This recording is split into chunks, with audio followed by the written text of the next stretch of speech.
మరణ శాసనము ఎక్కడ ఉండునో అక్కడ మరణ శాసనము రాసిన వాడి మరణము అవశ్యము. దేవునికి మహిమ కలుగునుగా. చక్కగా మంచిగా మీ హృదయాలలో ఈ మాటలు పెట్టి చేసుకోండి. గుడ్ ఫ్రైడే, ఎన్నో గుడ్ ఫ్రైడేలు మనకు వెళ్ళిపోయాయి.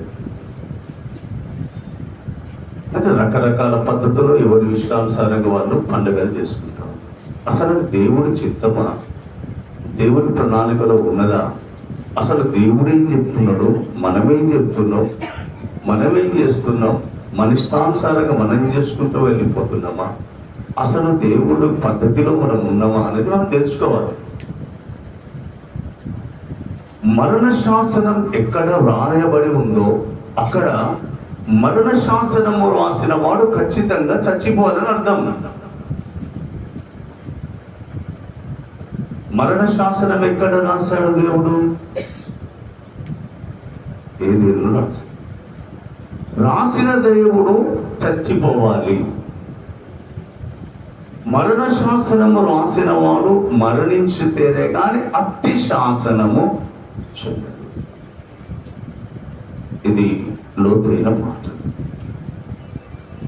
ఇప్పుడు ఎలా ఉంది తెలుసా?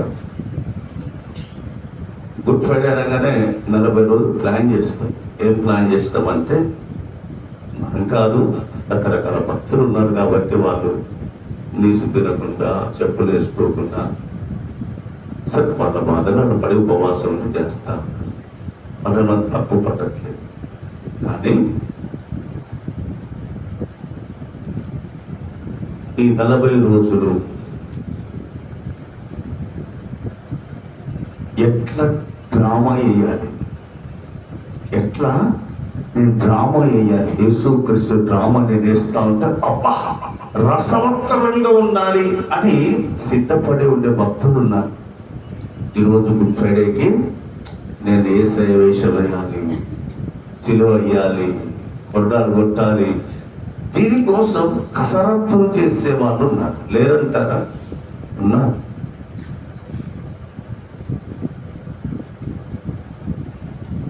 కొన్ని సంఘాలలో యేసుక్రీస్తు వారు కలువరి శిలువలో మాట్లాడిన 7 మాటలు చెప్పండి. 7 మాటలు ఏంటో? తండ్రి, మీరేమి చేయించున్నారో మీకు తెలియదు కనుక క్షమించయ్యా అంటాడు. నేడు నీవు నాతో పరదేశంలో ఉంటావని దొంగతో చెప్తాడు. అమ్మా, ఇదిగో నీ కుమారుడని మరియా తల్లితో యోహానుని పరిచయం చేస్తాడు. 3వ మాట, నా దేవా నా దేవా నన్ను ఎందుకు చేయి విడిచావని 4వ మాట చెప్తాడు. ఇదిగో నేను తప్పిగొనుచున్నాను అంటాడు. ఇదిగో సమస్తము సమాప్తమైపోయింది అంటాడు. తండ్రి, నీ చేతికి నా ఆత్మను అప్పగిస్తున్నా అని 7 మాటలు చెప్పాడు. ఈ 7 మాటలు విశ్వాసం చెప్తారు. చెప్పండి, చూడండి, ఏ సంఘంలోకి వెళ్ళినా ఈ 7 మాటలు పాస్టర్ గారికి ఒకరికొకరు సీటిస్తారు. సాధారణంగా చెప్పే మాటలే మనం మాట్లాడలేము. విశ్వాసులు చేతికిచ్చి ఇది మీరు మాట్లాడండి సిస్టర్, ఇది మాట్లాడండి బ్రదర్, ఈ వాక్యం మీరు మాట్లాడండి, చెప్పొచ్చండి, ముందు చెప్పండి అని 7 మాటలు 7 మందికి చీటీ ఇచ్చి చెప్పించే వాళ్ళు లేరా? ఉన్నారు. చెప్పగలరా వాళ్ళు?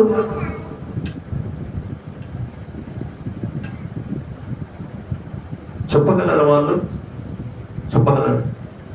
చెప్పలేదు. చెప్పకపోయినా బలవంతంగా సేవకులు ఇచ్చి చెప్పిస్తాం.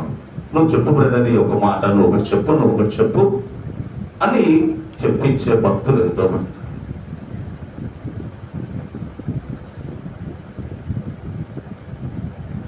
రాత్రంతా ఎట్లా చచ్చిపోతాడో తెలుసు, ఎట్లా పడుతాడో తెలుసు.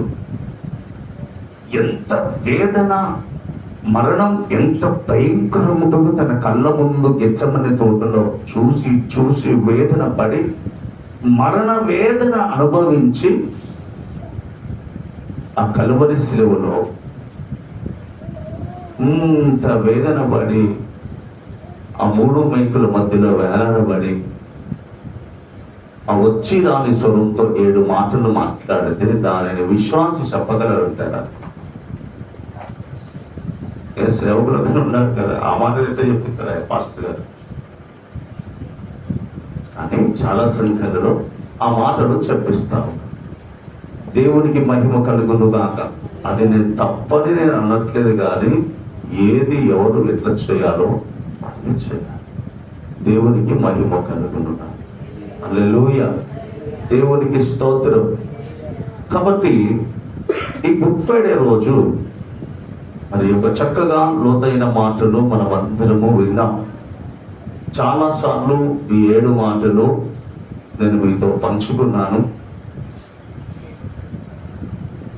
7 మాటలు చెప్పుడు కంటే గత సంవత్సరం కూడా నేను గుడ్ ఫ్రైడే టోటల్ వివరణ మీతో చెప్పాను. గుడ్ ఫ్రైడే ఏంటిది, ఏంటిది గుడ్ ఫ్రైడే, శుభ శుక్రవారపు అర్థము పరమార్థం ఏందో మీతో చెప్పాను.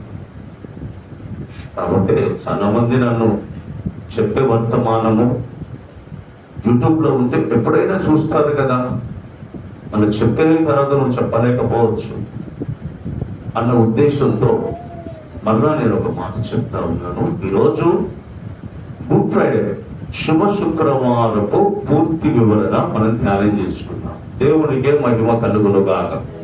హల్లెలూయా, దేవునికి స్తోత్రం. జాగ్రత్తగా వినండి. యేసు క్రీస్తు ప్రభువారు ఎందుకు వచ్చారు ఈ భూమి మీదికి అంటే, తిమోతిలకు రాసిన మొదటి పత్రిక 1వ అధ్యాయము 15వ వచనం మాట చదువుతారా? తిమోతిలకు రాసిన మొదటి పత్రిక 1వ అధ్యాయము 15వ వచనం. పాపులను రక్షించుటకు పాపులను రక్షించుటకు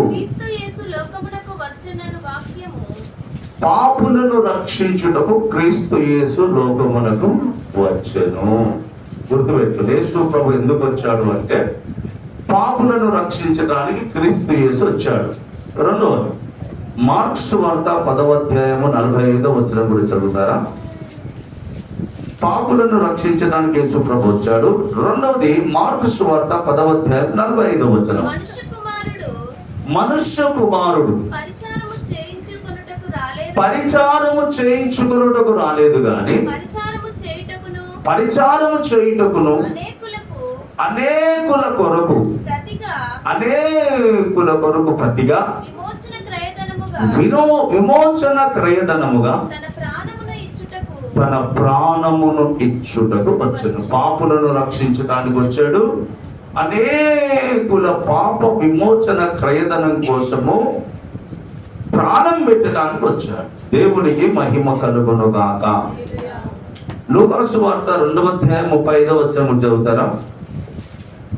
లూకాసు వార్త 2వ అధ్యాయం 35వ వచనం.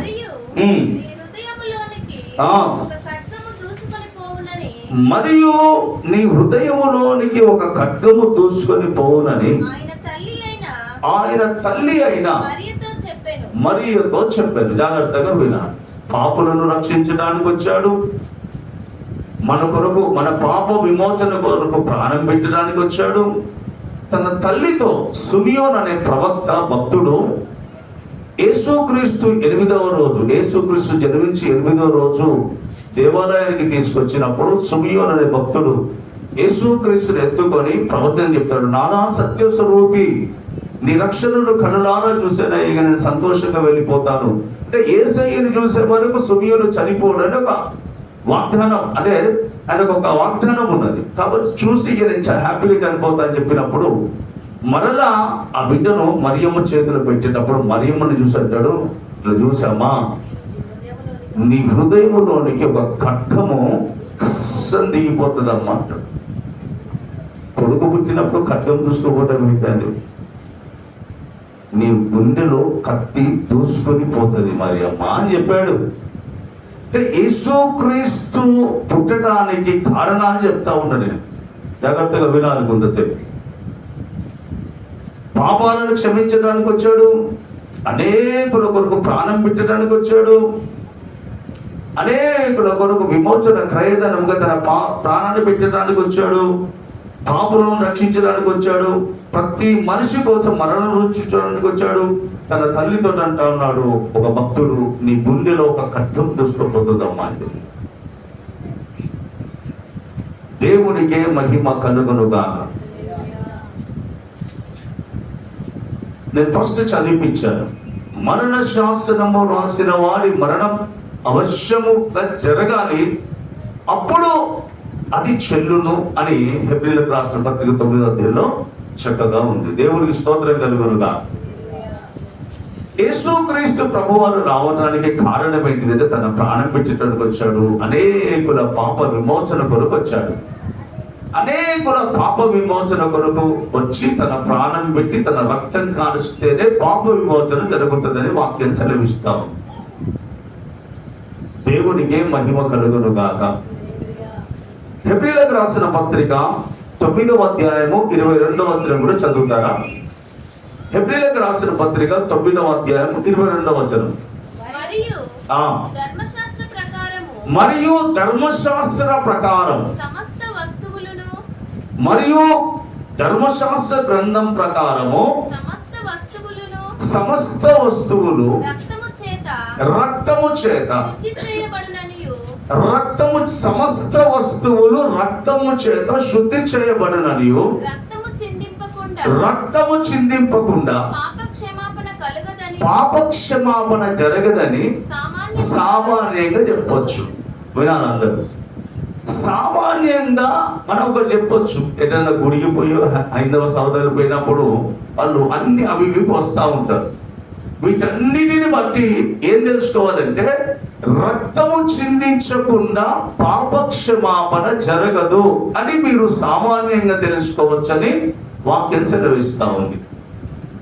మరి పాపం ఎక్కడ అంటుకున్నది? యేసయ్య పాపములను రక్షించడానికి వచ్చాడని చెప్తా ఉన్నాడు కదా. అంటే ఆదాము హవ్వలతో దేవుడు చెప్పిన మాట, మీరు ఈ పండు తిన్న దినమున నిశ్చయముగా చస్తారని దేవుడు వారికి ఒక ఆజ్ఞ పెట్టాడు.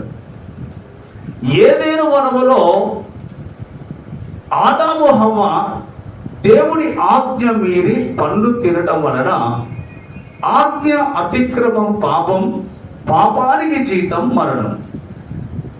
ఈ ఆజ్ఞను అతిక్రమించటం వలన సర్వమానవాళికి పాపం అంటుకుంది. ఆదాము మొదలుకొని ఇప్పటి వరకు మనకు గర్భంలో పుట్టిన పిల్లలందరికీ ఆదాము నుండే సంకరమవుతూ పాపం వస్తూ ఉంది.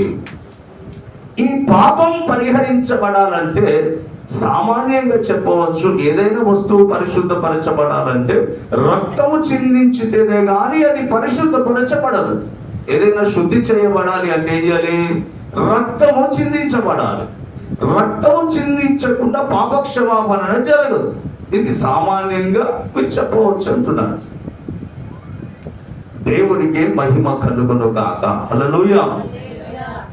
రోమీయులకు రాసిన పత్రిక 6వ అధ్యాయము 23వ వచనంలో ఒక మాట రాయబడి ఉన్నది. రోమీయులకు రాసిన పత్రిక 6వ అధ్యాయము 23వ వచనం. ఏలయనగా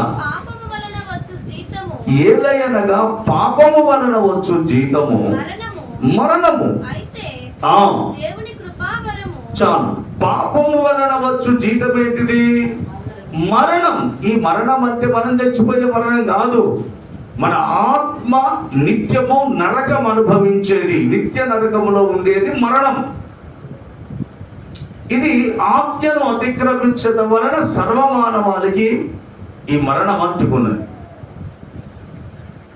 యోహాను రాసిన మొదటి పత్రిక 1వ అధ్యాయము 7వ వచనం చదువుతారా? యోహాను రాసిన మొదటి పత్రిక 1వ అధ్యాయం 7వ వచనం.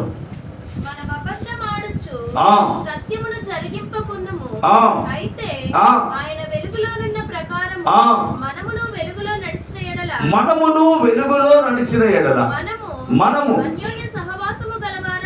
మనము దేవుడితో అన్యోన్య సహవాసము కలిగిన వారమై ఉందుము.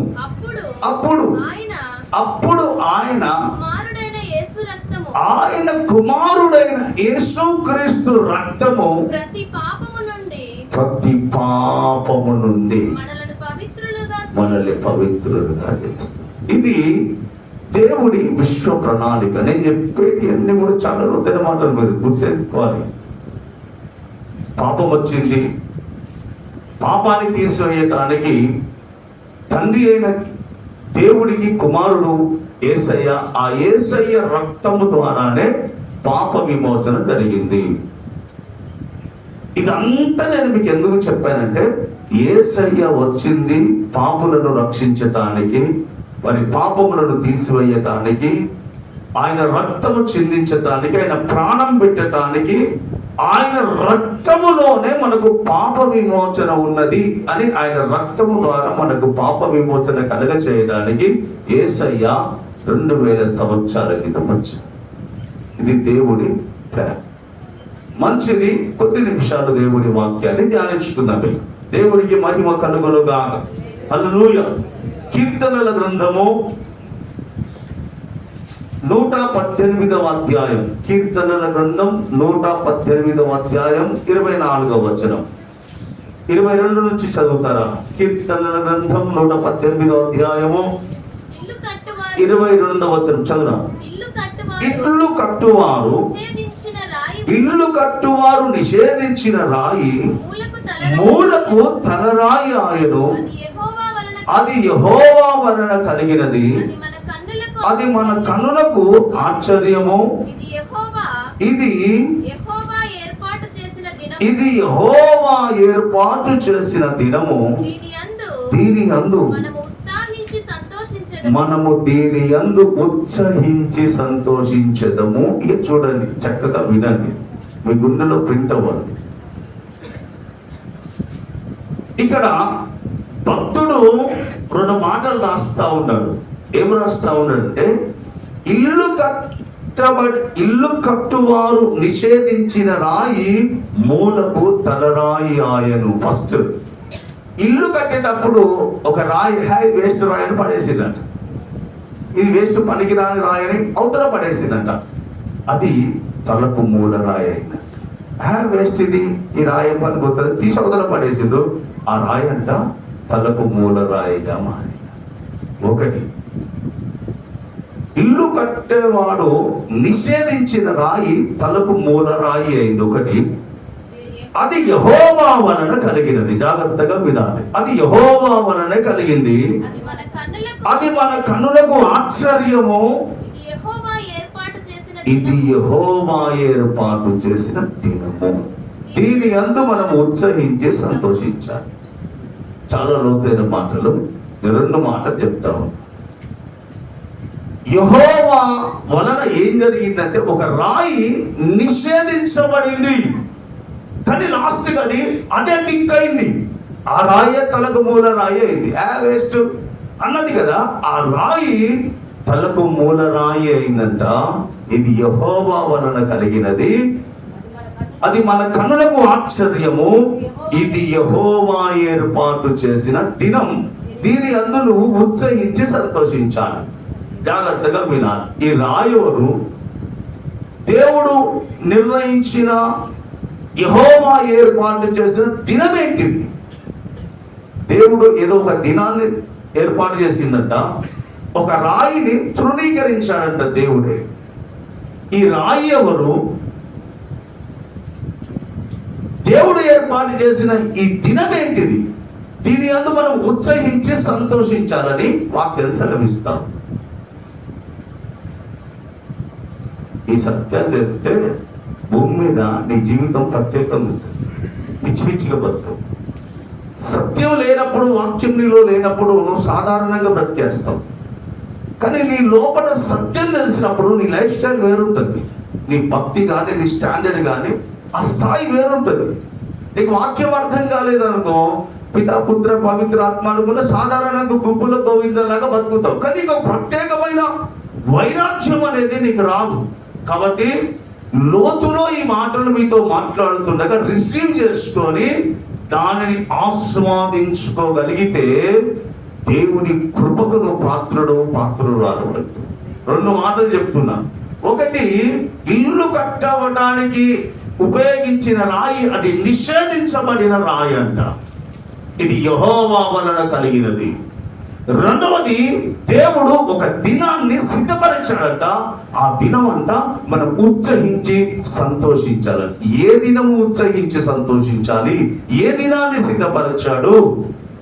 ఏది, ఏ రాయిని దేవుడు నిషేధించాడో కొన్ని మాటలు ధ్యానించుకుందాం. దేవునికి మహిమ కలుగునుగాక. హల్లెలూయా. దేవునికి స్తోత్రం. మత్తయి సువార్త 21వ అధ్యాయము 42వ వచనం చదువుతారా? మత్తయి సువార్త 21వ అధ్యాయము 42వ వచనం. మరియు యేసు వారిని చూచి అమ్మా, కోట్ల రూపాయల మాటలు మీరు గుండెలో ప్రింట్ చేసుకోవాలి. యేసయ్య వారిని చూచి ఇల్లు కట్టువారు నిషేధించిన రాయి మూలకు తలరాయి ఆయనని పాత నిబంధనలో కీర్తన గ్రంథంలో రాసిన మాటను ఎత్తిపట్టి యేసయ్య చెప్తా ఉన్నాడు. యేసయ్య కూడా ఇదే మాట అంటున్నాడు. ఇల్లు కట్టడానికి ఉపయోగించిన రాయి మూలకు తలరాయి అయిందని యేసయ్య చెప్తున్నాడు. కీర్తనల గ్రంథంలో చెప్పిన మాట యేసుక్రీస్తు ప్రభువారు చెప్తా ఉన్నది మాట. లూకా సువార్త కూడా చదవండి. మార్క్స్ సువార్త 12వ అధ్యాయం 10వ వచనం. మార్క్స్ సువార్త 12వ అధ్యాయం 10వ వచనం. ఇల్లు కట్టువారు నిరాకరించిన రాయి. ఇల్లు కట్టేటోడు ఈ రాయి ఇది పనికిరాదు, ఈ రాయి అవతల పడేయంటే అదే మూలకు తలరాయి అయిందంట. మళ్ళా యేసు ప్రభువే చెప్తా ఉన్నాడు ఈ మాట. కీర్తనల గ్రంథంలో దావీదు చెప్పిన మాట ఇది యేసు ప్రభు చెప్తా ఉన్నాడు. మళ్ళా ఇల్లు కట్టడానికి నిషేధించిన రాయి తనకు మూల రాయి అయిందని. లూకా సువార్త 20వ అధ్యాయం 17వ వచనం కూడా చాలా చక్కగా వివరంగా మీ హృదయాన్ని ముద్రించుకోవాలి. లూకా సువార్త 20వ అధ్యాయం 17వ వచనం. ఆయన వారిని చూచి ఇల్లు కట్టువారు నిషేధించిన రాయి మూలకు తలరాయి ఆయను. లూకా భక్తుడు అదే మాట అంటున్నాడు, మత్తయి అదే అంటున్నాడు, మార్కు కూడా అదే రాస్తున్నాడు తన సువార్తలో. యోహాను సువార్త 28వ అధ్యాయం 16వ వచనం కూడా చదువుతారా? యోహాను సువార్త 28వ అధ్యాయం 16వ వచనం. యెషయా గ్రంథం 28వ అధ్యాయం 16వ వచనం. యెషయా గ్రంథం 28వ అధ్యాయం 16వ వచనం. ప్రభువగు యెహోవా ఇలాగున సెలవిచ్చుచున్నాడు, సియోనులో పునాదిగా రాతిని వేసిన వాడను నేనే, అది పరిశోధించబడిన రాయి, అమూల్యమైన తలరాయి, బహుస్థిరమైన పునాది అయిన మూలరాయి అయి ఉన్నది. యెషయా భక్తుడు చెప్తా ఉన్నాడు, నిషేధించబడిన రాయి అది అమూల్యమైనది, పరిశోధించబడినది, పరీక్షించబడిన రాయి అది తనకు మూలరాయి అయిందని యెషయా ప్రవచనం చెప్తున్నాడు. కీర్తనల గ్రంథంలో భక్తుడు ప్రవచించాడు.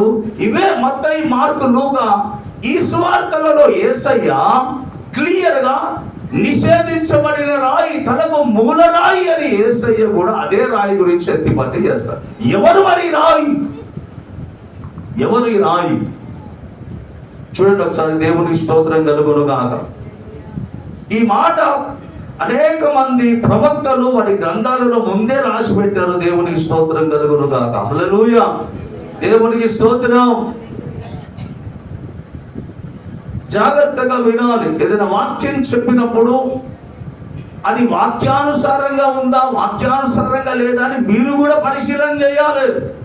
నేనేదో చెప్పుకుంటూ పోతే అది మీ కరెక్టా తప్ప అనేది మీరు కూడా, అది వాక్యానుసారమైన బోధేనా, ఇది వాక్యానుసారమైన కరెక్టా అని మీరు కూడా దానిని టెస్ట్ చేయాలి. దేవుని స్తోత్రం కలుగునుగాక. దేవునికే మహిమ కలుగునుగాక. అనిషేధించబడిన రాయి ఏంటిదో ఒకసారి చూద్దామా? దేవునికి మహిమ కలుగునుగాక. నిషేధించబడిన రాయిని గురించి బైబిల్ ఏం చెప్తా ఉంది? అపోస్తుల కార్యముల గ్రంథము 4వ అధ్యాయము 11వ వచనం నుంచి ఒకసారి చదువుతారా? మీరు తృణీకరించిన రాయి ఆయనే. ఇల్లు కట్టువారైన మీరు తృణీకరించిన రాయి ఆయనే. ఆ రాయి మూలకు తలరాయి ఆయను. మరి ఎవని వలనను రక్షణ కలుగదు. ఈ నామముననే మనము రక్షణ పొందవలెను గాని ఆకాశము క్రింద మనుషులలో ఇయ్యబడిన మరి ఏ నామమున రక్షణ పొందలేము అనెను. దేవుని స్తోత్రం. ఈ మాట యూదులతో పేతురు చెప్తా ఉన్నాడు. ఏమని చెప్తా ఉన్నాడు? ఇల్లు కట్టువారైన మీరు తృణీకరించిన రాయి ఈయనే. ఎవరు? యేసుక్రీస్తే. ఇల్లు కట్టడానికి మీరు ఇది పనికిరాదు, వేస్ట్ ఫెలో అని ఏదైతే తృణీకరించారో ఆ రాయి యేసుక్రీస్తే అని పేతురు యూదులతో చెప్తాడు. ఇల్లు కట్టువారైన మీరు తృణీకరించిన రాయి ఆయనే. ఈ రాయి మూలకు తలరాయి ఆయను. మనము రక్షణ మరి ఎవరి వలన రక్షణ కలగదు. ఈ నామముననే మనము రక్షణ పొందవలెను గాని ఆకాశం కింద మనుషులలో ఇయ్యబడిన మరి ఏ నామమున రక్షణ పొందలేము అనెను. వినాలి. ఎవరు ఈ రాయి? ఈ రాయిని గురించి పేతురు భక్తుడు పరిచయం చేస్తా ఉన్నాడు. ఈ రాయి నిషేధించబడిన ఈ రాయి ఎవరు అనుకుంటున్నారు?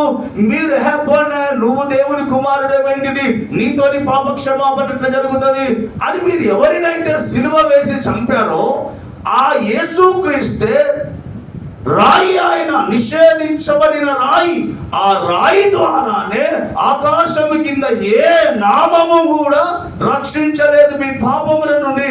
ఆ తృణీకరించబడిన ఆ రాయి అయిన యేసయ్య నామము ద్వారానే ప్రపంచమంతటికి రక్షణ భాగ్యం, పాపక్షమాపణ కలుగుతుంది. ఆ రాయిని మీరు తృణీకరించి పక్కకు పెట్టేశారని పేతురు యూదులతో చెప్తా ఉన్నాడు. ఎవరు ఈ రాయి? యేసుక్రీస్తే. దేవునికి మహిమ కలుగునుగా. కొరింథీయులకు రాసిన మొదటి పత్రిక, అదే పౌలు గారు కొరింథీయులకు రాసిన మరి పత్రికలో మాట చెప్తా ఉన్నాడు. మొదటి పత్రిక 10వ అధ్యాయము 4వ వచనం కూడా చదువుతారా? కొరింథీయులకు రాసిన మొదటి పత్రిక 10వ అధ్యాయం 4వ వచనం. చాలా జాగ్రత్తగా వినాలి. అందరూ ఆత్మ సంబంధమైన ఒకే ఆహారమును భుజించిరి. అందరూ ఆత్మ సంబంధమైన ఒకే పానీయమును పానం చేసిరి. ఏలయనగా తమ్మును వెంబడించిన ఆత్మ సంబంధమైన బండలోనిది తాగిరి. ఆ బండ క్రీస్తే. మా వినాలి. మీరు వాక్యము మీకు అర్థమైతే అసలు మీరు శరీర సంబంధులుగా బతికనే బతుకుతారు. జాగ్రత్తగా వినాలి. యేసుక్రీస్తు చెప్తా ఉన్నాడు, ప్రవచనం చెప్తా ఉన్నాడు. నిషేధించబడిన రాయి, తృణీకరించబడిన రాయి, అది తనకు మూలరాయి అని చెప్పిన ఆ రాయి ఎవరో పేతురు యూదులతో చెప్తా ఉన్నాడు. ఆ తృణీకరించిన రాయి యేసయ్యే. ఆ నామములోనే రక్షణ, ఆ నామములోనే పాప విమోచన. అలాంటి పాప విమోచన రక్షించే ఆ రాయి యేసయ్య. హ్యాపోయే నీతో ఏమైతుంది మాకు అని చెప్పి బయటికి నెట్టేశావు. ఆ నామమే దిక్కు. ఎవరు రాయి అంటే ఇక్కడ పౌలు గారు అంటారు, అందరూ ఆత్మ సంబంధమైన ఒకే ఆహారాన్ని భుజించిరి. ఎవరు? పాత నిబంధనలో ఉన్న ఇశ్రాయేలులు అంట. అందరూ ఆత్మ సంబంధమైన ఒకే ఆహారం భుజించిరి, మన్నాను భుజించిరి. అందరూ ఆత్మ సంబంధమైన ఒకే పానీయమును పానం చేసిరి. ఏలయనగా తమ్మును వెంబడించిన ఆత్మ సంబంధమైన బండలోనిది తాగిరి. ఆ బండ, ఆ రాయి క్రీస్తే. ఆ బండ, ఆ రాయి, నిషేధించబడిన రాయి, తృణీకరించబడిన ఆ బండ ఎవరంటే ఆ బండ క్రీస్తే. ఆ బండ క్రీస్తే. ఆ బండను, ఆ రాయిని తృణీకరించారంట యూదులు. ఈరోజు అందరూ కూడా అని ఎంతమంది తృణీకరించట్లేదు? 3 మేకులు పీక్కోలేనోడు, కాళ్ళకు చేతులు పీక్కోలేనోడు అని ఎంతమంది వల్గర్ లాంగ్వేజ్ తో యేసు ప్రభుని దూషించట్లేదు? ఎంతో మంది యేసు ప్రభుని తృణీకరించబడి ఎంతో మంది ఉన్నారు. నిషేధించబడిన రాయి క్రీస్తే, ఆ బండ క్రీస్తే. దేవునికి మహిమ కలుగును గాక. హల్లెలూయా. ఎఫెసీలకు రాసిన పత్రిక 2వ అధ్యాయం 20వ వచనంలో కూడా ఒక మాట ఉంది, చదువుతారా? ఎఫెసీలకు రాసిన పత్రిక 2వ అధ్యాయం 20వ వచనం. క్రీస్తు యేసే ముఖ్యమైన మూల రాయి అయి ఉండగా అపోస్తులను ప్రవక్తలను వేసిన పునాది మీద మీరు కట్టబడి ఉన్నారు. అమ్మా వినాలి, యేసు క్రీస్తే ముఖ్యమైన మూల రాయి అయి ఉండగా. ఎవరి రాయి? యేసు క్రీస్తు. ఎవరు అనుకుంటున్నారు మీరు? యేసు క్రీస్తు ముఖ్యమైన మూల రాయి. ఆయన మీదనే మన ఆత్మీయ పునాది కట్టుకోవాలి. క్రీస్తు యేసు అనే బండ మీద నీ భక్తి కట్టుకోవాలి. ఇద్దరు ఇల్లు కట్టుకున్నారంట. ఎట్లా కట్టుకున్నారు? ఒకటి ఇసుక మీద అంత సాఫ్ చేసిందంట. ఇసుకను సాఫ్ చేసి ఇటుకలు పెట్టి మానేసి టకా టకా కట్టేసిందంట. 10 రోజులలో ఏమైంది? టకా టకా టకా విడిపోయి టక్కను కూలిపోయి. బండ మీద కట్టుకున్న వాడి లెక్కడు తెలుసా? వాక్యానుసారం మీద కట్టుకున్న వాడు దేనికి భయపడ్డు? ఎలాంటి శ్రమలు వచ్చినా జంకడు, ఎలాంటి కష్టం వచ్చినా భయపడడు. ఆ బండ క్రీస్తే. జాగ్రత్తగా వినాలి. యేసు క్రీస్తు అనే బండ మీద నీ భక్తి జీవితం, నీ కుటుంబం కట్టబడాలి. అప్పుడు నువ్వు అసలు పరిస్థితులకు నథింగ్ డూయింగ్, అసలు భయపడే సమస్య లేదు. దేవుని సేవకుడిగా నేను చెప్తా ఉన్నాను. యేసయ్య చెప్తాను, ఇల్లు కట్టిన వారు నిషేధించబడిన రాయి, ఇల్లు కట్టబడిన వారు నిషేధించిన రాయి, పక్కకు పట్టేసిన రాయి, అది పరిశోధించబడిన రాయి, అమూల్యమైన రాయి, అది సియోనులో నుండి పరీక్షించబడి తలకు మూల రాయి అయి ఉన్నదన్న రాయి ఎవరు అంటే ఆ రాయి క్రీస్తే. ఆ బండ క్రీస్తే. ఆ బండ క్రీస్తే అని భక్తులందరూ చెప్తారు. అది నిషేధించబడిన రాయి. అందరికి నిషేధం అయితే మనకు ఆశీర్వాదం. జాగ్రత్తగా వినాలి. దావీదు మందసాన్ని తీసుకొని వస్తాడు. మంచి డాన్స్ చేసుకుంటూ మందసాన్ని తీసుకొని వస్తా ఉంటే కొత్త ఎడ్ల బండి మీద మందసాన్ని పెట్టి చక్కగా ఎగురుకుంటే డాన్స్ తీసుకొస్తా ఉంటే ఆ ఎత్తు కాలు జారిందండి. కాలు జారడంపై పక్కన ఉచ్చారణతోడు చేసింటే చక్కగా పడిపోతుందని మందసాన్ని పట్టుకున్నాడు. మందసం పట్టుకోగలడు, అక్కడే చచ్చిపోయింది. దావీదుకి ఎమ్మటే గుండెలు భయమైపోయినాయి.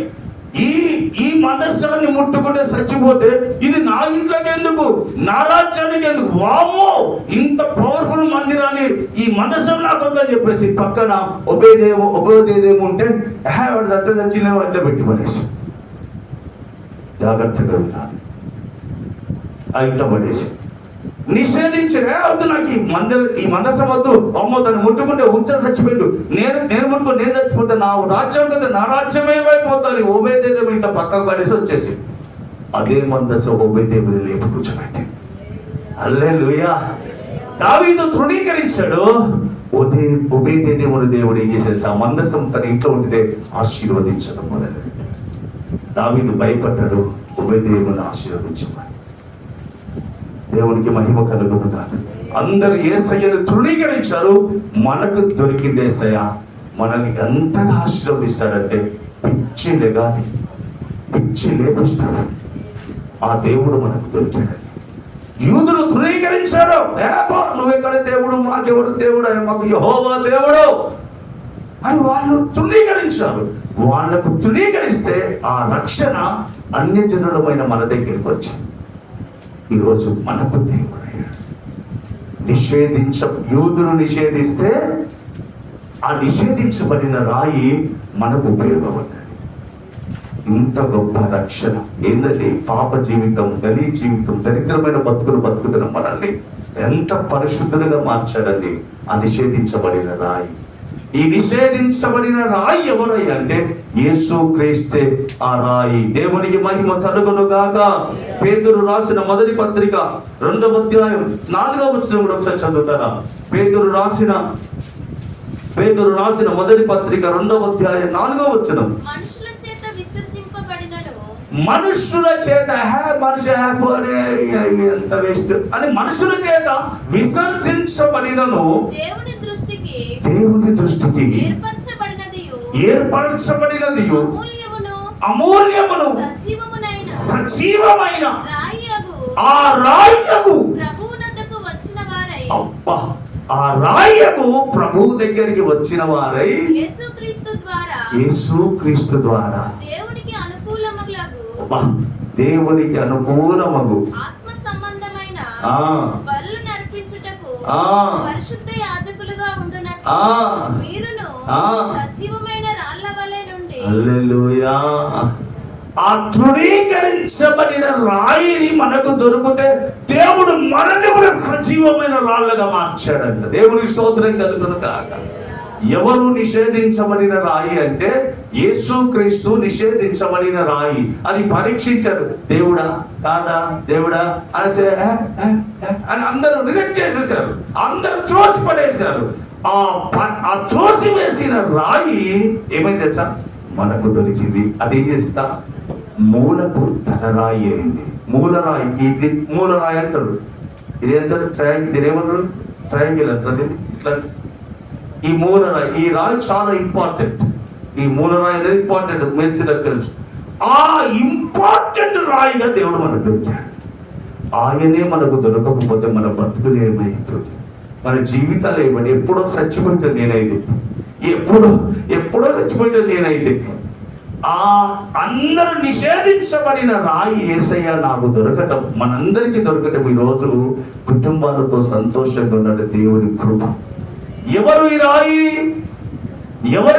అంటే యేసుక్రీస్తే నిషేధించబడిన రాయి. యేసుక్రీస్తే ఆ బండ, యేసుక్రీస్తే ఆ రాయి. ఈ రాయి ఇల్లు కట్టేవారు నిషేధించారంట. అది అన్య జనులైన మన దగ్గరికి వచ్చేది మనకి మూలరాయిగా మారిపోయింది. హల్లెలూయా. దేవునికి స్తోత్రం. హల్లెలూయా. జాగ్రత్తగా వినాలి. ఈ బండ క్రీస్తే, ఈ రాయి క్రీస్తే అని మనం తెలుసుకున్నాం. మరి యెహోవా నియమించిన దినం ఏంటిది? మరి మరొకసారి చదవాలి. కీర్తనల గ్రంథం 118వ అధ్యాయం 22 నుంచి 24 వరకు మరొకసారి చదవాలి. ఇల్లు కట్టేవారు ఎవరైతే నిషేధించారో రాయి, మూలకు తల. ఈ రాయి గురించి నిషేధించారు ఎవరో? యూదులు నిషేధించారు, అందరు నిషేధించారు. అది మనకి మూల రాయిగా దొరికింది. ఓకే, ఈ రాయి ఎవరో మనకు తెలిసింది. ఈ రాయి ఎవరో తెలిసింది. నెక్స్ట్ ఏమున్నది?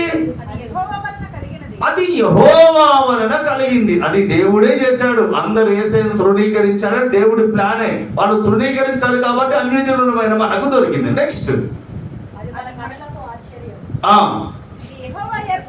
ఇది యెహోవా ఏర్పాటు చేసిన దినం.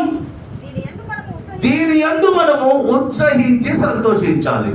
రాయెవరో తెలుసుకున్నాం. రెండవది యెహోవా ఏర్పాటు చేసిన దినం. ఈ దినం అంట మనము ఉత్సహించి సంతోషించాలంట. నా వైపు చూడాలంటారు. రాయి క్రీస్తే, ఆ బండ క్రీస్తే అని మనం తెలుసుకున్నాం. ఇప్పుడు యెహోవా నియమించిన దినము ఉత్సహించి సంతోషించాలంట. అంటే ఒక దినాన్ని జాగ్రత్తగా వినాలి. ప్రత్యేకంగా అన్ని దినాలు కాదు, ఒక దినాన్ని దేవుడు ప్లాన్ చేసి ఒక దినాన్ని స్పెషల్ గా చేశాడు. దాన్ని ఒక దినాన్ని ప్రత్యేకపరిచాడు. అది యెహోవా ఏర్పాటు చేసుకున్న దినం. అన్ని రోజులు కాదు, ఒక రోజు అంట యెహోవా ఒక రోజును కోరుకొని, ఒక రోజును ఏర్పాటు చేసుకొని, ఒక దినాన్ని ప్రత్యేకంగా తన డైరీలో రాసుకొని ఆ దినాన్ని స్పెషల్ గా చేసి, ఆ దినము మీరు ఉత్సహించి సంతోషించండి అని దేవుడి మనసులో ఒక దినాన్ని ప్రింట్ చేసుకున్నాడు. అది ఏ దినం తెలుసా? అది ఏ దినమో దానివల్ల మనం ఏం చేయాలో 2 మాటలు చెప్తాను, వినండి చక్కగా. దేవుడికి స్తోత్రం కలుగును గాక. యెహోవా ఏర్పాటు చేసిన దినమేంటిదో, దేవుడి ఏర్పాటులో ఉన్న రోజేంటిదో, ఆ దినము ఎలాంటిదో, అది దేవుడు ఎందుకు ఏర్పాటు చేసుకున్నాడో, ఆ దినము ప్రత్యేకత ఏంటో కొన్ని మాటలు మీతో చెప్తాను.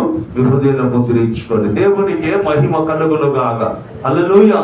జెఫన్యా గ్రంథము యెహోవా ఏర్పాటు చేసిన, దేవుడు ప్లాన్ చేసిన ఒక దినం గురించి ఇప్పుడు మనం డిస్కస్ చేద్దాం. ఆ దినం ఏంటిదో మనం మాట్లాడుకుందాం. నిషేధించబడిన రాయి మనకు తెలిసింది. యెహోవా నియమించిన ఆ దినం ఏంటిదో కూడా, ఏదో ఒక రోజును, ఒక దినాన్ని దేవుడు స్పెషల్ చేశాడంట. ఆ దినం ఏంటో కూడా చూద్దాం. జెఫన్యా గ్రంథం 1వ అధ్యాయం 7వ వచనం. జెఫన్యా గ్రంథము 1వ అధ్యాయము 7వ వచనం. అమ్మ వినాలి. ప్రభువైన యెహోవా, ప్రభువకు యెహోవా దినమంట సమీపమైంది. మనకు చదివారు. దేవుడైన యెహోవా దినం ఒకటి దగ్గరకు వచ్చింది. ఆ దినమున ఒక బలి జరగాలి. వినాలి. గుడ్ ఫ్రైడే అంటే పోయి కన్ను సుఖాలు కాసి అయ్యా నీసిపోయి మన పాత జీవితం, రోత జీవితం జీవించడం కాదు. భక్తులు యేసుక్రీస్తుని గురించి ఎన్ని ప్రవచనాలు చెప్పారో, ఆ ప్రవచనాల నెరవేర్పే గుడ్ ఫ్రైడే. మరొకసారి చదువునా. ప్రభు అయిన యెహోవా దినము సమీపమైంది. ఆ దినమున బలి ఒకటి సిద్ధపరిచాడు. అంటే దేవుడు ఒక దినాన్ని సిద్ధపరిచాడు. ఆ దినం ఏం జరగాలి? ఒక బలి జరగాలి. బలి అంటే ఏంటిది తెలుసుగా మనకి. రక్తం చింది ఒక జీవి చచ్చిపోవాలి. ప్రభువుకు యెహోవా దినం ఒకటి సిద్ధపరిచాడు. ఆ దినమంట ఒక బలి జరగాలి. ఒక జీవి చచ్చిపోవాలి ఆ దినం. ఇది యెహోవా ఏర్పాటు చేసిన దినం. అది ఆ దినములో ఒక బలి ఒకటి జరగాలని జెఫన్యా భక్తుడు రాశాడు తన గ్రంథంలో. దేవుడు నియమించిన దినం, దీని యందు ఉత్సహించండి, సంతోషించండి అని కీర్తనల గ్రంథంలో రాసిన యెహోవా దినమే జెఫన్యా గ్రంథంలో రాస్తా ఉన్నాడు జెఫన్యా భక్తుడి ద్వారా. దేవుడు ఆ దినము, నేను నియమించిన దినము దగ్గరకు వచ్చింది. ఆ దినము ఒక బలి జరగబోతుంది. దేవునికే మహిమ కలుగును గాక. హల్లెలూయా. యెహోవా నియమించిన దినం ఏం జరగాలి? ఒక బలి జరగాలి. దేవునికి స్తోత్రం కలుగును గాక. మంచిది. యెషయా గ్రంథము 25వ అధ్యాయము 9వ వచనం కూడా చదువుతారా? యెషయా గ్రంథము 25వ అధ్యాయము 9వ వచనం. ఆ దినము, అమ్మ వినాలి. ఏ దినము? యెహోవా ఏర్పాటు చేసిన దినములో ప్రజలు ఈ విధంగా అంటారు, ఇదిగో మరొకసారి చదువు. ఆ దినమున అంటే ఒక స్పెషల్ డే, దేవుడు ఏర్పాటు చేసుకున్న దినమున ప్రజలు ఈ విధంగా అంటారు, ఇదిగో మనలను రక్షించునని. మనము కనిపెట్టుకొని ఉన్న మన దేవుడు, మనము కనిపెట్టుకొనిన యెహోవా ఈయనే. ఆయన రక్షణను బట్టి సంతోషించి ఉత్సహింతుము. హల్లెలూయా. యేసు ప్రభు దేవుడు కాదు, ఆయన కుమారుడు అని ఎవరైతే అంటున్నారో యెహోవా సాక్షులు. మరొకసారి చదువున్నాను ఆ మాట. ఆ దినమున, యెహోవా ఏర్పాటు చేసిన దినమున ప్రజలు ఇలాగందురు, ఇదిగో. ఎవరు రక్షించేది? మన రక్షకుడు యేసయ్యే. జనులు ఇలాగందురు, ఇదిగో మనల్ని రక్షించునని. ఎవరి కొరకు కనిపెట్టారు? యేసయ్య కొరకు కనిపెట్టారా? యెహోవా దేవుడి కొరకు కనిపెట్టారా? యేసయ్య కోసమే భక్తులందరూ కనిపెట్టి చెప్పింది మన రక్షకుడు పుట్టుతాడు, మన రక్షకుడు పుడతాడు, బెత్లెహేములో పుడతాడు, మన రక్షకుడు పుట్టబోతున్నాడని ఎవరు యేసయ్య కోసమే కనిపెట్టుకొని చూశారు. కానీ ఇక్కడ ఏమంటున్నాడు? మనల్ని కనిపెట్టు యేసయ్య దేవుడా, దేవుడు కుమారుడు కదా అని అన్యులు చెప్తా ఉన్నారు, ముస్లిం చెప్తా ఉన్నారు. మనము కనిపెట్టుకొని ఉన్నా యెహోవా ఈయనే, యేసయ్యే యెహోవా, యెహోవాయే యేసయ్య. దేవునికి మహిమ కలుగును గాక. ఈ సత్యం తెలియక యెహోవా వేరు యేసయ్య వేరు అని విడబట్టి ఈరోజు దేవుడు దేవుడు అంటారు, 2 దేవుళ్ళు 3 దేవుళ్ళు అంటున్నారు. మనము కనిపెట్టుకొనిన యెహోవా దేవుడు ఈయనే. ఎవరి కోసం కనిపెట్టాడు? లోక రక్షకుడైన యేసయ్య బెత్లెహేములో పుడతాడని అనేకులు శాస్త్రులు మత పెద్దలు వారి గ్రంథాలలో చూసి రక్షకుడు మెస్సయ్య మెస్సయ్య మెస్సయ్య పుడతాడని, రక్షకుడు పుడతాడని ఎదురు చూసిన యేసయ్యను యెహోవాయే దేవుడు, ఈయన కొరకే మనం ఎదురు చూసామని చక్కని మాటలు రాశాడు. ఆ దినము ప్రజలు అంటారు, ఆయన నిజంగా లోక రక్షకుడు. యెహోవా ఏర్పాటు చేసిన దినములో ప్రజలు అంటారంట, ఇతడు నిజముగా దేవుని కుమారుడు, ఇతడు నిజముగా లోక రక్షకుడు అని యెహోవా ఏర్పాటు చేసిన దినమున ప్రజలు చెప్తారు. దేవునికి మహిమ కలుగును గాక. యెహోవా ఏర్పాటు చేసిన దినంలో ఒక బలి జరగాలి.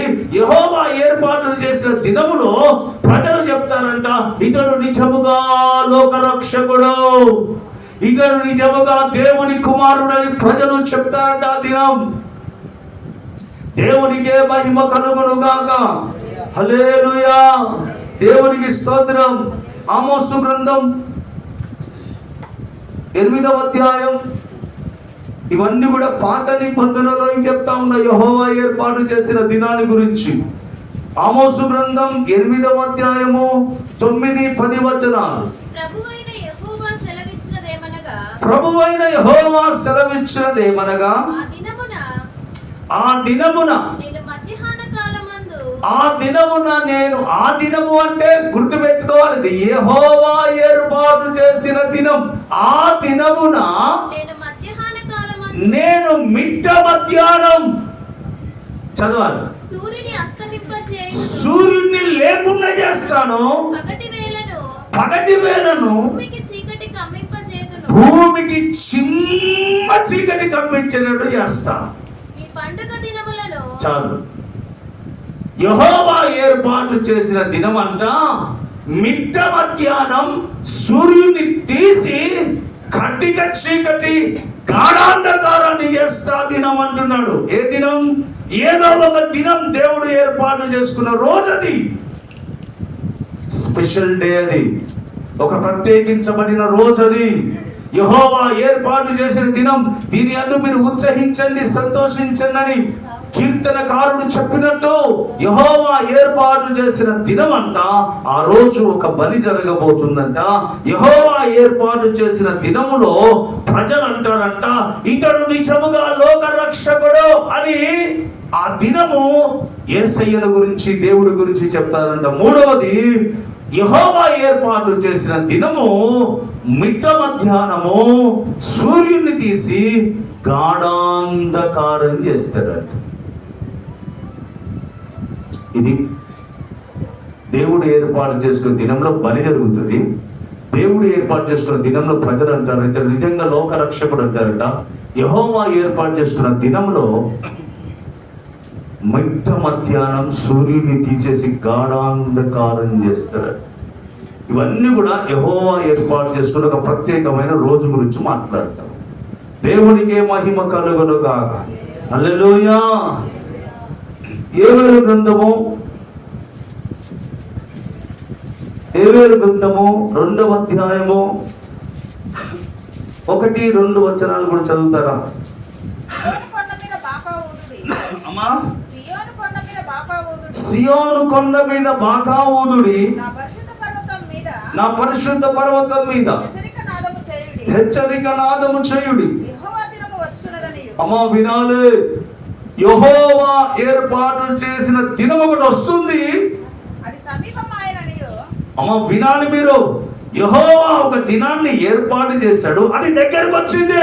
యోవేలు భక్తులతో యెహోవా ఏర్పాటు చేసిన దినం ఒకటి ఉంది, అది మీకు దగ్గరగా వచ్చింది, అది సమీపమైనదని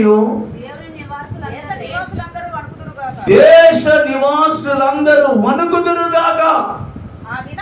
ఆ దినము అంధకారమయమై ఉండును, మహాంధకారము కమ్మును, మేఘములు గాఢాంధకారము తమ దినములు కమ్మును. చాలు.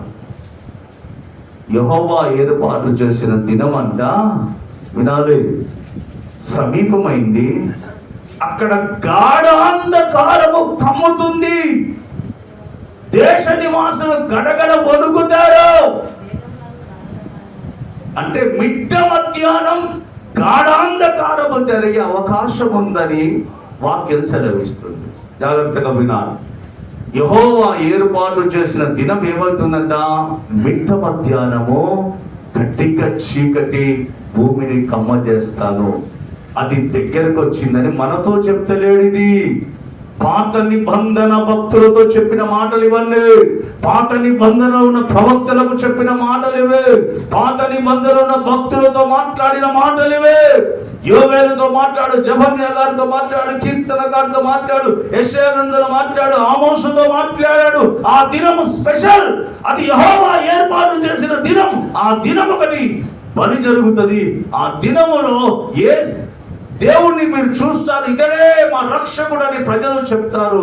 ఆ దినము గాఢాంధకారం భూమిని కమ్ముతుంది. ఆ దినము మేఘములు సూర్యుడు కట్టిగా చీకటి అయిపోతారని చెప్పాడు. ఇది యెహోవా ఏర్పాటు చేసిన దినం. ఇవన్నీ మాకెందుకు చెప్తున్నారు పాస్టర్ గారు అని మీకు అనొచ్చు. ఆ దినం అంటూ తెలిస్తే దాని గురించి మనం ధ్యానించవచ్చు. మలాకీ గ్రంథము 4వ అధ్యాయము 5-6 వచనాలు చదవాలి. మలాకీ గ్రంథము 4వ అధ్యాయము 5-6 వచనాలు జాగ్రత్తగా వినాలి. యెహోవా నియమించిన భయంకరమైన, అమ్మా వినాలి మీరు, యెహోవా నియమించిన దినం భయంకరమైనది. యెహోవా నియమించిన భయంకరమైన మహాదినము రాకమునుపు నేను ప్రవక్తయగు ఏలియాను మీ యొద్దకు పంపుదును. నా వైపు చూడండి. అది భయంకరమైన దినం. ఆ దినము దేవుడు ఏర్పాటు చేస్తున్నాడు. ఆ దినం అంట, ఆ దినము రాకముందు, ఆ భయంకరమైన దేవుడు ఏర్పాటు చేస్తున్న దినము మనకు సమీపంగా మనం చూడకముందు ఏం జరుగుతుంది తెలుసా? ప్రవక్త అయిన ఏలియాను మీ యొద్దకు పంపుదును. నాకు చూడాలి. ఇది మలాకీ గ్రంథం.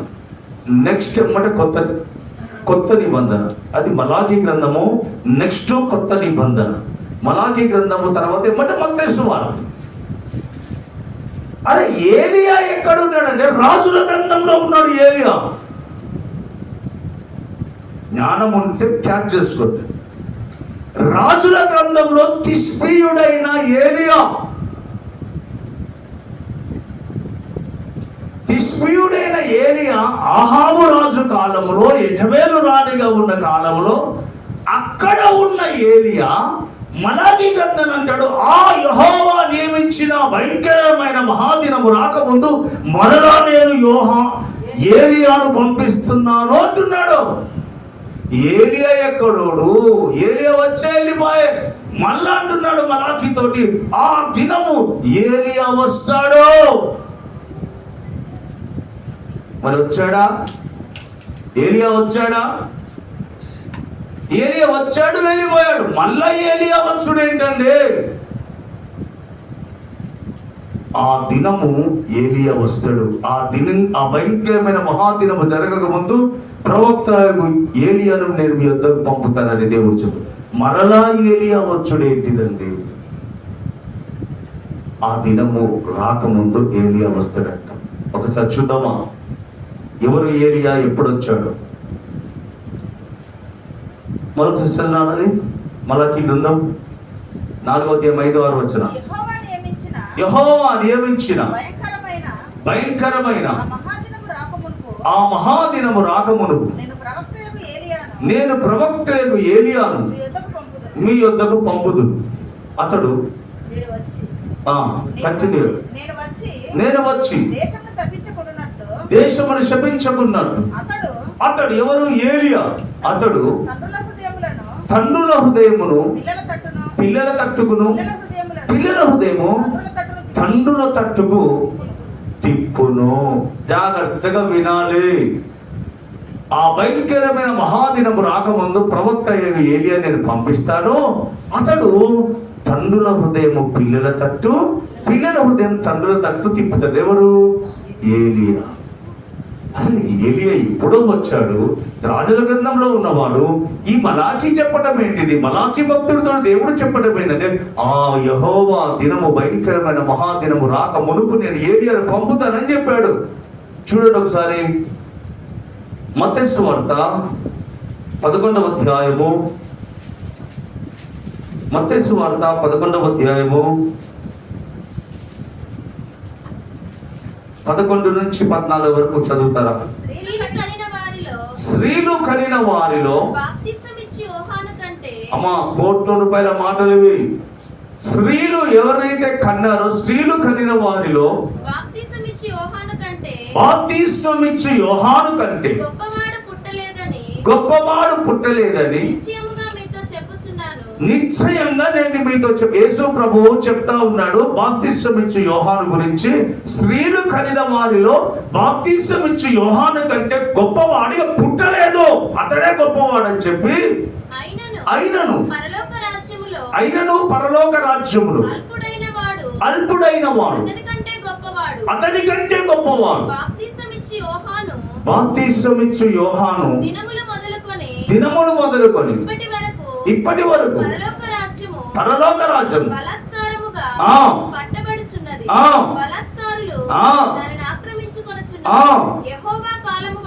యెహోవా కాలము వరకు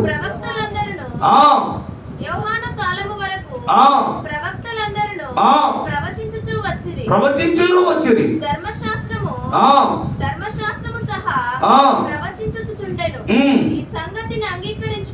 ఈ సంగతి మీకు అంగీకరించడానికి జ్ఞానం ఉంటే, మీకు మనస్సుంటే రాబోయే ఏలియా ఇతడే. అమ్మా మలాకీ గ్రంథంలో దేవుడు చెప్పాడు ఆ మహా భయంకరమైన దినము రాకముందు నేను ఏలియాను పంపిస్తాను కదా. ఆ ఏలియా ఎవరంటే యేసుక్రీస్తు బాప్తిస్మమిచ్చు యోహాను గురించి చెప్పి స్త్రీలు కనిన వాళ్ళందరిలో యోహాను కంటే గొప్పవాడు ఎవడు పుట్టలేదని చెప్పి, అయినను పరలోక రాజ్యంలో ఇతని కంటే మీరు గొప్పవారని చెప్పి మీకు మనసుంటే నేను మలాకీ గ్రంథంలో చెప్పిన ఏలియా ఇతడే అని యోహాను గురించి చెప్పాడు. బాప్తిస్మమిచ్చు యోహాను గురించి మీకు మనసుంటే, మీకు జ్ఞానం ఉంటే, దైవికమైన తెలివి ఉంటే, మీరు గ్రంథాలు చదువుకోగలిగితే, గ్రంథపు లోపలికి మీరు వెళ్ళగలిగితే రాబోయే ఏలియా ఇతడే. ఆ భయంకరమైన మహాదినము రాకముందు ఏలియా వస్తాడని చెప్పాడు. ఆ ఏలియా ఎవరంటే యోహాను. దేవునికి మహిమ కలుగును గాక. హల్లెలూయా. దేవునికి స్తోత్రం. మత్తయి సువార్త 17వ అధ్యాయము 9, 10, 11 వచనాలు చదువుతారా? మత్తయి సువార్త 17వ అధ్యాయము 9, 10, 11 వచనాలు. వారు కొండ దిగి వచ్చుచుండగా మనుష్య కుమారుడు అమ్మ ₹1,00,00,000 మాటలో మళ్ళా చదవాలి. వారు శిష్యులు కొండ దిగి వస్తుండగా మనుష్య కుమారుడు మృతులలో నుండి లేచి వరకు ఈ దర్శనము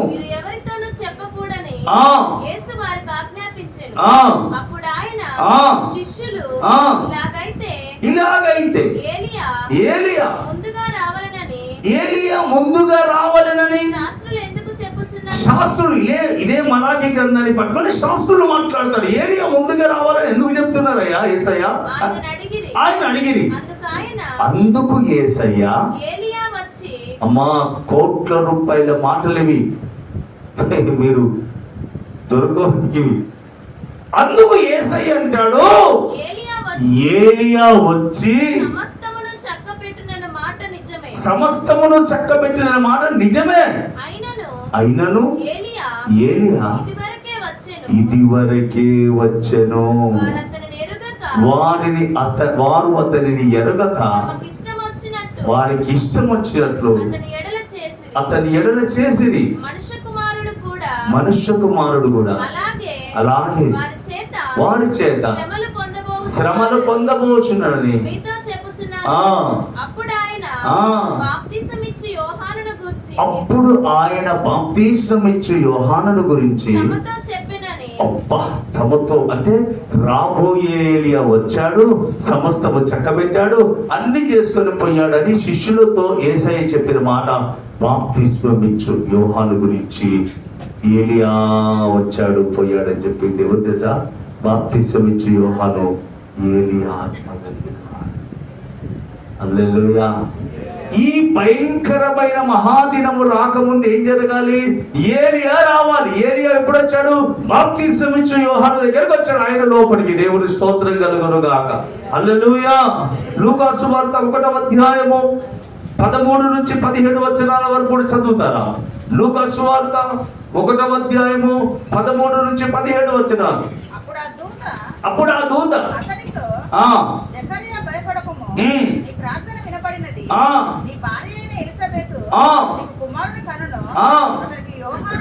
అతనికి యోహానని పేరు పెడతావు.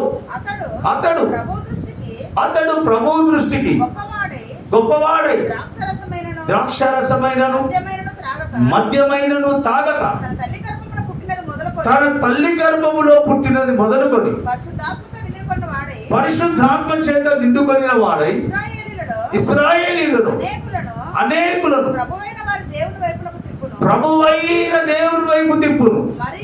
మరియు అతడు అమ్మ వినాలి, కోట్ల రూపాయలు. అతడు తండ్రుల హృదయము పిల్లల తట్టుకును అవిధేయులను నీతిమంతుల జ్ఞానం అనుసరించుటకు అమ్మ తిప్పి ప్రభువు కొరకు ఆయత్తపడి ఉన్న ప్రజలను సిద్ధపరచుటకై ఏలియా యొక్క ఆత్మ కలిగిన వాడు. మీకు మనసుంటే, దైవికమైన రోషం ఉంటే, దైవికమైన మీలో తృష్ణ ఉంటే, ఆత్మ సంబంధమైన మంట భారం నీలో ఉంటే రాబోయే ఏలియా యోహానని తెలుస్తుంది. సోదరమయ్యా సోదరమయ్యా అంటే అది కాదు. అరే మలాకి ప్రవక్త చెప్పాడు ఏలియా వస్తాడు. ఏలియా రాజుల గ్రంథంలో ఉన్నవాడు. మలాకి దగ్గరికి వచ్చాడు. అతడు వచ్చి తండ్రుల హృదయం పిల్లల తట్టుకు, పిల్లల హృదయం తండ్రుల తట్టుకు తిప్పుతాడని చెప్పాడు. అతడు లూకా సువార్తలో పరిశుద్ధాత్ముడు చక్కగా క్లియర్ గా రాస్తా ఉన్నాడు. యోహాను గురించి అతడు తండ్రుల హృదయము పిల్లల వైపు తిప్పుతున్నాడట. ప్రభు కోసం ఆయత్తపడిన జనాల సిద్ధపరుస్తున్నాడు. అతడు ఏలియా ఆత్మ కలిగిన వాడు.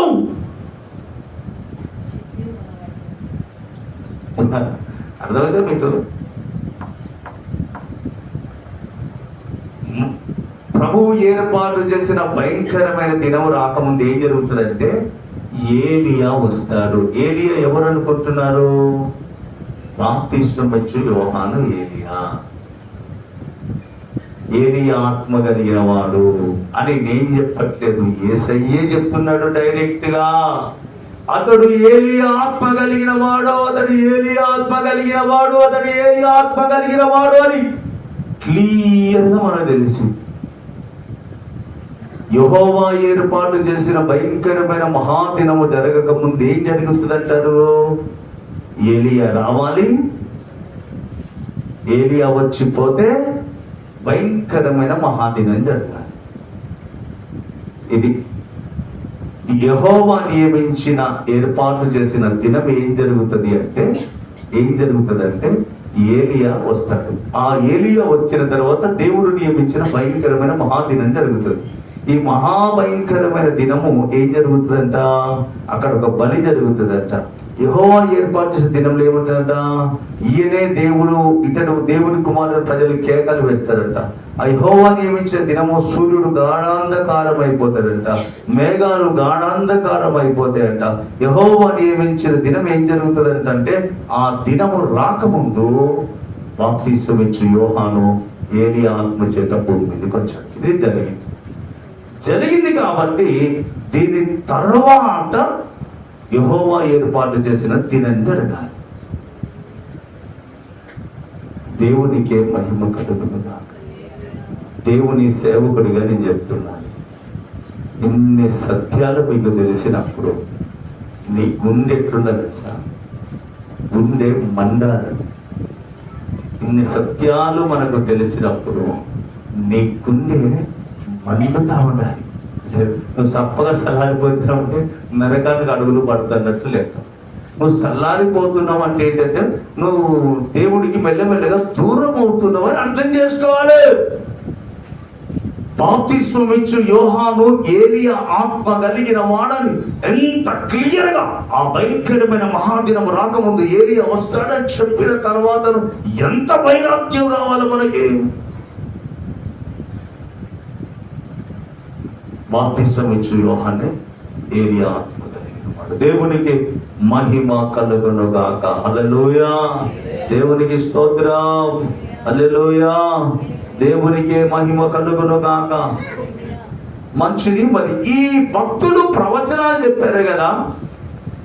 జెఫన్యా చెప్పాడు, మలాకి చెప్పాడు, యెషయా చెప్పాడు. ఈ భక్తులందరూ చెప్పిన ఆ భయంకరమైన మహాదినం, ఆ ప్రవచనాలు ఎప్పుడు ఎక్కడ నెరవేర్చబడ్డాయి? దేవుడు చెప్పిన దినం వచ్చిందా? యెహోవా ఏర్పాటు చేసిన దినం జరిగిందా? అది ఎప్పుడు జరిగింది? ఆ ప్రవచనం ఎక్కడ నెరవేర్చబడిందో కొత్త నిబంధనలో మనం చూద్దాం. దేవునికి మహిమ కలుగునుగాక. హల్లెలూయా. దేవునికి స్తోత్రం కలుగునుగాక. హల్లెలూయా. దేవునికి స్తోత్రం. యెహోవా ఏర్పాటు చేసిన దినం ఏంటిదో, అది ఆ ప్రవచనాలు ఎక్కడ నెరవేర్చబడ్డాయో కొన్ని చూసుకొని త్వరగా ముగించేసుకొని ప్రార్థనలోనికి వెళ్దాం. దేవునికి మహిమ కలుగునుగాక. హల్లెలూయా. మత్తయి సువార్త 27వ అధ్యాయము, మత్తయి సువార్త 27వ అధ్యాయము 45 నుంచి 50 వచనాల మట్టుకు ఎవరైనా చదువుతారా? మత్తయి సువార్త 27వ అధ్యాయము 45 నుంచి 50 వచనాలు. మధ్యాహ్నము మొదలుకొని 3 గంటల వరకు ఆ దేశమంతా చీకటి కమ్మెను. ఇంచుమించు 3 గంటలప్పుడు యేసు ఏలీ ఏలీ లామా సబక్తాని బిగ్గరగా కేక వేశాడు. ఆ మాటకు నా దేవా నా దేవా నన్నెందుకు చెయ్యి విడిచింది అని అర్థము. అక్కడ నిల్చున్న వారిలో కొందరు ఆయనను, కొందరు ఆ మాట విని ఇతడు ఏలియాను పిలుచుచున్నాడని వెంటనే వారిలో ఒకడు పరిగెత్తుకొని పోయి స్పంజి తీసుకొని చిరకలో ముంచి రెల్లును తగిలించిన ఆయనకు త్రాగనిచ్చారు. తక్కిన వారు ఊరకుండి ఏలియా అతన్ని రక్షింపవచ్చునేమో చూద్దామని యేసు మరలా బిగ్గరగా కేక వేసి ప్రాణము విడిచెను. అమ్మా, యెహోవా ఏర్పాటు చేసిన దినము ఏం జరుగుతుందో పాత నిబంధనలో భక్తులు ఏం చెప్పారో, కొత్త నిబంధనలో ఈ ప్రవచనం ఎక్కడ నెరవేర్చిందంటే మధ్యాహ్నము మొదలుకొని 3 గంటల వరకు ఆ దేశమంతా చీకటి కమ్మింది. ఏ రోజు చీకటి కమ్మింది? యేసయ్య కలువరి శిలువలో, యేసయ్య కలువరి శిలువలో తన ప్రాణాన్ని వదిలిన ప్రాణము పోవడమే మధ్యాహ్నము మొదలుకొని 3 గంటల వరకు దేశమంతా కట్టినచ్చింది. ఈ ప్రవచనం ఎక్కడైంది? ఆమోసు గ్రంథం 8వ అధ్యాయం 9-10 వచనం చదివాం కదా. చదవండి ఒకసారి. ఆమోసు గ్రంథం 8వ అధ్యాయము 9-10 వచనాలు. ప్రభువగు యెహోవా సెలవిచ్చినదేమనగా, ఆ దినమున అమ్మ వినర చక్కగా మధ్యాహ్నం మొదలుకొనుంది. ఇక్కడ మత్తయి సువార్తలో ఏమనుంది? మత్తయి సువార్తలో మధ్యాహ్నం మొదలుకొనుంది. ఆ దినమున మధ్యాహ్న కాలమందు సూర్యుడిని నేను తీసివేస్తా, పగటి వేళ భూమికి నేను చీకటి కమ్మజేస్తా. బా, జాగ్రత్తగా వినండి. ఆమోసు చెప్పిన ప్రవచనం మధ్యాహ్నము నేను కటిక చీకటి కమ్మజేస్తా ప్రపంచమంతటిగా అని చెప్పిన ప్రవచనం యేసయ్య కలవరి శిలువలో ఏలి ఏలి లామా సబక్తా అని చెప్పి, నా దేవా ఎందుకు చేయబడి చెప్పి తన ప్రాణాన్ని విడిచి ఎప్పుడైతే కలవరి శిలువలో చనిపోయాడో మధ్యాహ్నం మొదలుకొని 3 గంటల వరకు దేశమంతా గాఢాంధకారం. ఇది యెహోవా ఏర్పాటు చేసిన దినము. ఏది దినము? Good Friday. ఈ దినాన్ని దేవుడు ఎప్పటి నుండో ప్లాన్ చేసి యేసయ్య దగ్గర నెరవేర్చిన దినం ఇది. ఈ గుడ్ ఫ్రైడే అంటే ఊరికే కాలేదు. ఇది దేవుడి ప్లాన్ లో ఒక దినం. నా కుమారుడు యేసయ్య భూమి దిగిపోయి ఆయన ప్రాణాన్ని త్యాగం చేసే దినము అని ప్లాన్ చేసి భక్తులకు చెప్పి, ప్రవచనాలు చెప్పి, ప్రవక్తలకు చెప్పిన ఆ దినము ఈ గుడ్ ఫ్రైడే. ఈ గుడ్ ఫ్రైడేనే ఇంతమంది భక్తులతో ప్రవచనాలతో చెప్పి ఆ ప్రవచన నెరవేర్పే ఈ గుడ్ ఫ్రైడే. ఆ దినము గాఢాంధకారం చేస్తానని చెప్పాడు కదా. గాఢాంధకారం అయిందా లేదా? దేవునికే మహిమ కలుగును గాక. హల్లెలూయా. దేవునికి స్తోత్రం. హల్లెలూయా. జెఫన్యా గ్రంథం 1వ అధ్యాయం 7వ వచనం చదువుతారా? జెఫన్యా గ్రంథం 1వ అధ్యాయం 7వ వచనం. దేవుడు దినము నియమించిన దినము సమీపమైంది. ఆయన బలి ఒకటి సిద్ధపరిచి. జాగ్రత్తగా వినాలి. ఈ యెహోవా ఏర్పాటు చేసిన దినములో దేశమంతా గాఢాంధకారమైందని చెప్పాడు. గాఢాంధకారమైంది యేసయ్య చనిపోయినప్పుడు. రెండవది, యెహోవా ఏర్పాటు చేసిన దినములో ఒక బలి జరగాలి. ఏ బలి జరిగింది మరి? సర్వ మానవాళి పాప పరిహారం కోసం. సర్వ పాప పరిహారాతో రక్తభక్షణం అవశ్యం. తది రక్తం పరమాత్మేన పుణ్యదాన బలియాగమని ఏ వేద పండితులు బ్రాహ్మణోత్తములు ఏ శ్లోకమైతే చదివి దేవుని రక్తం చిందించితేనే గాని సర్వ మానవాళి పాప పరిహారాలు పోవో. ఆ దేవుడు దిగి వచ్చి బలి అయిన రోజే యెహోవా ఏర్పాటు చేసిన ఈ దినం.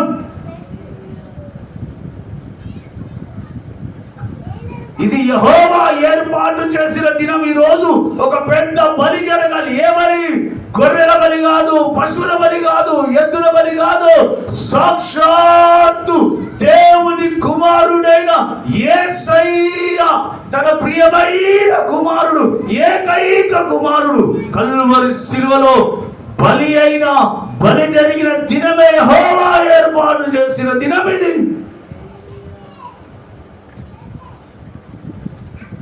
దీన్నే గుడ్ ఫ్రైడే అంటారు. దీని అందు మీరు సంతోషించండి. అందుకే గుడ్ అంటే మంచిది. శుభ శుక్రవారం అంటే మంచి శుక్రవారం. ఉత్సహించి సంతోషించాలి.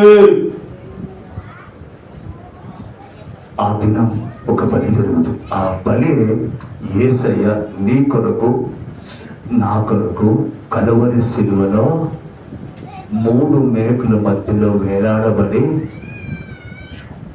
గవని అవతల గవని వెలుపట ఆ గొల్గొతా కొండ మీద వస్త్రహీనుడుగా, వస్త్రము లేకుండా భయంకరమైన బలి పశువుగా యేసు చనిపోయాడు. దేని కొరకు? నువ్వు నేను మనమందరం చేసిన ఈ పాపాల కొరకే దేవుడు గొల్గొతా కొండలో చనిపోయిన దినం యెహోవా ఏర్పాటు చేసింది. దేవునికి మహిమ కలుగునుగాక. హల్లెలూయా. దేవునికి స్తోత్రం. హల్లెలూయా. దేవునికి మహిమ కలుగునుగాక. హల్లెలూయా. మలాకి గ్రంథం 4వ అధ్యాయం 5-6 వచనాలు.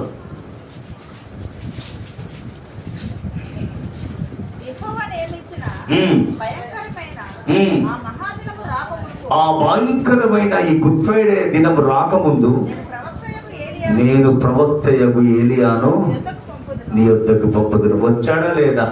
యేసయ్య బలియాగము కాకముందు ఏలియా వచ్చాడు, తన పనంతా చేసుకున్నాడు, తను వెళ్ళిపోయాడు. ఈ ఏలియా వెళ్ళిపోయిన తర్వాతనే యేసయ్య చనిపోవాలి. ప్రవచనం ఇది, బలి జరగాలి. ఈ యెహోవా ఏర్పాటు చేసిన దినము కంటే ముందు ఏలియా వచ్చాడు, బలియాగమయ్యాడు, చనిపోయాడు, తను వెళ్ళిపోయాడు. కాబట్టి ఈ ప్రవచనం కూడా యేసయ్య సిలువలో చనిపోయిన తర్వాత జరిగిన నెరవేర్చబడిన ప్రవచనం. దేవునికి మహిమ కలుగునుగాక. యెషయా గ్రంథం 25వ అధ్యాయం 9వ వచనం చదువుతారు. యెషయా గ్రంథం 25వ అధ్యాయం 9వ వచనం.